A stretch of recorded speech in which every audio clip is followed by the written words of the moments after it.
Assalamualaikum warahmatullahi wabarakatuh. Kembali lagi di podcast Bahasa Indonesia. Jadi di episode ke-42 kali ini saya masih coba untuk melanjutkan apa yang sudah saya persiapkan di 2 hari yang lalu sepertinya, atau 3 hari yang lalu. Saya kurang ingat secara pasti, tapi ya intinya masih melanjutkan beberapa artikel yang saya tulis sekitar 6 tahun yang lalu, hampir 6 tahun yang lalu. Jadi ya artikel ini memang tidak terlalu panjang sama seperti beberapa artikel sebelumnya sepertinya, karena memang setelah ini masih ada berbagai artikel bahasa Indonesia, meskipun di beberapa saat terkadang saya coba menyelipkan beberapa artikel bahasa Inggris, karena nantinya saya tidak tahu secara pasti kapan. Namun pada akhirnya saya hanya akan menulis artikel bahasa Inggris yang tentunya saya coba tulis di website yang berbeda juga, jadi tidak hanya di blog utama saya. Jadi seperti itulah. Jadi untuk judulnya adalah wabah internet. Saya tidak tahu apakah karena saya selalu mencoba untuk membacakan judulnya, apakah benar-benar bisa dicari juga secara manual di internet ataupun di mesin pencari.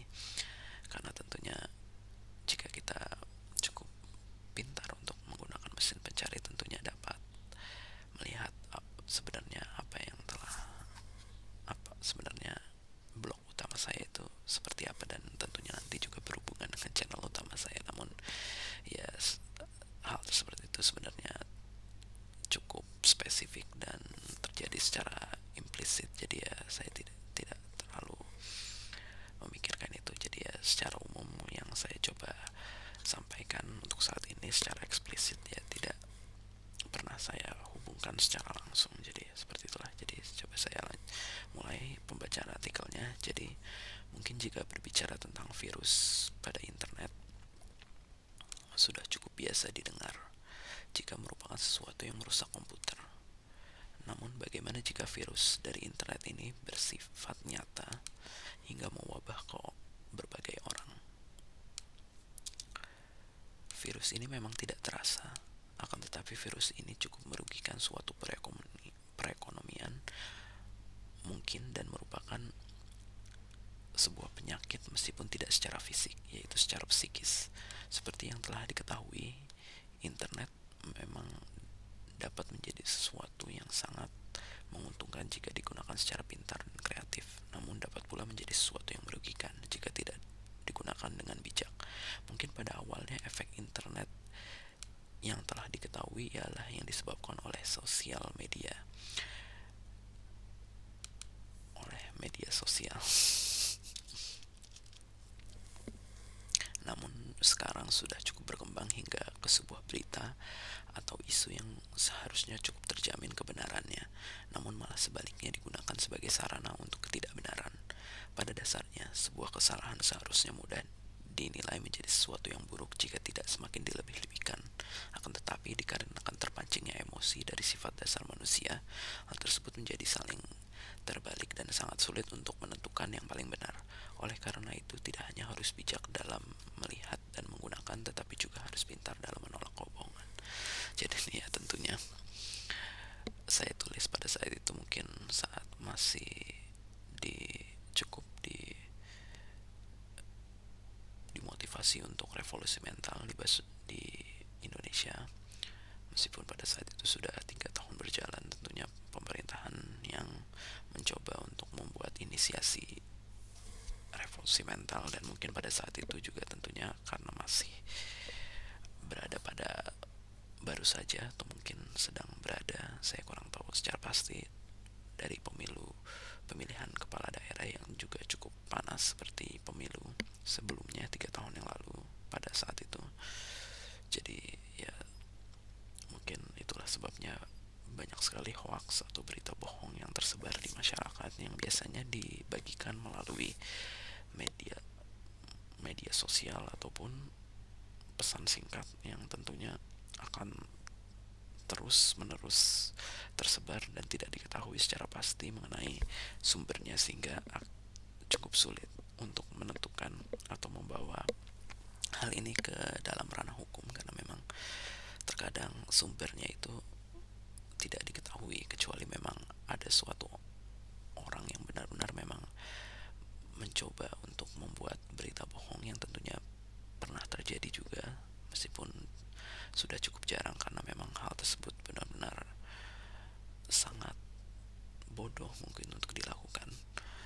Jadi itulah sebabnya terkadang saat ini semua berita bohong benar-benar dicoba untuk dibagikan secara anonim, sehingga hal tersebut memang sangat sulit untuk dicegah, karena memang jika kita berbicara dengan kehidupan di luar Indonesia sekalipun ataupun di seluruh dunia, ada banyak sekali berita yang biasa kita sebut dengan propaganda menggunakan robot yang akan terus-menerus disebarkan, dan tentunya hal tersebut juga dapat dikategorikan sebagai berita bohong, karena sesuatu yang mungkin terdengar biasa saja namun dilebih-lebihkan sehingga membuat propaganda tersebut tersebar.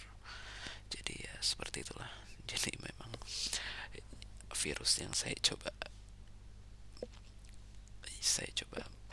jelaskan di sini memang sangat jauh dengan apa yang kita pernah rasakan waktu pandemi, karena memang kalau yang dirasakan waktu pandemi itu benar-benar dapat dicegah ataupun dapat diobati dengan berbagai cara. Namun kalau hal ini memang jauh lebih sulit dan tentunya akan berlangsung secara waktu yang sangat lama, sampai kebenaran itu akan sangat mudah terungkap dengan suatu teknologi ataupun mungkin dari sifat manusia yang sudah berubah. Saya juga tidak tahu bagaimana apa yang akan terjadi di masa depan, karena memang semuanya terasa begitu cepat saya rasakan saat ini, dan terkadang saya juga tidak tahu harus bagaimana. Jadi ya saya hanya mencoba untuk berbuat sebaik yang saya bisa untuk membuat semoga dunia ini menjadi yang lebih baik, meskipun ya sedihnya terkadang memang tidak semudah itu untuk melakukan berbagai hal yang mungkin dianggap seharusnya lebih layak untuk dicerna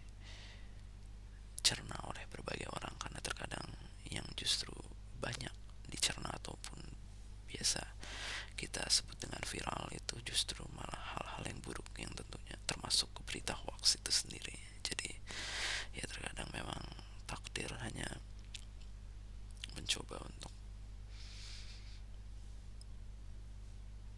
mendorong suatu hal yang buruk, karena memang cobaan atau ujian di dunia yang sudah mau kiamat mungkin akan semakin sulit. Itulah sebabnya kebaikan akan semakin terpendam, kecuali memang sudah ada waktunya untuk kebaikan tersebut muncul. Jadi ya seperti itulah. Jadi saya hanya bisa bersabar dan mungkin mencoba untuk berbuat lain yang mungkin dapat bisa lebih diterima oleh masyarakat, karena memang tidak sebaik yang saya lakukan mungkin di berbagai konten lain, namun setidaknya hal tersebut bisa menjadi suatu wadah yang mungkin dapat juga berguna untuk konten saya yang lebih baik lainnya, jadi agar lebih bisa tersebar di masyarakat. Jadi seperti itulah. Memang sudah tinggal 1 menit lagi kurang lebih, jadi saya tidak tahu sebenarnya apa yang saya ingin katakan, karena sebelumnya saya sudah mencoba untuk membuat berbagai konten yang berbeda, dan terkadang memang tentunya kita butuh istirahat untuk mencoba untuk merefresh kembali pemikiran kita agar dapat menyampaikan lebih banyak hal lagi. Namun karena masih ada 5 episode yang perlu saya siapkan, jadi terkadang sepertinya saya ingin mencoba untuk membuat setidaknya 3 episode di hari ini. Jadi hanya tinggal 2 episode lagi yang perlu saya siapkan.